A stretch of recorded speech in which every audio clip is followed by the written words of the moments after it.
از اون روزی که اینترنت بنا شد، زن خونه ز مرد خود جدا شد. نه چای آماده و نه استکانی، دریغ از پختن یک لقمه نانی.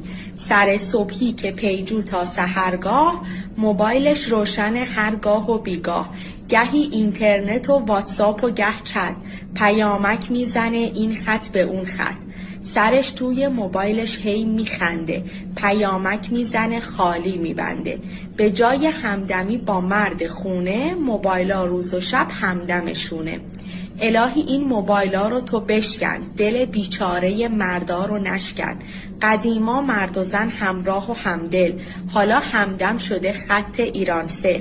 الهی کابل اینترنت جداشه، موبایل از دست این زنها رهاشه. از اون روزی که این تانگو بنا شد، زن خونه ز مرد خود جدا شد.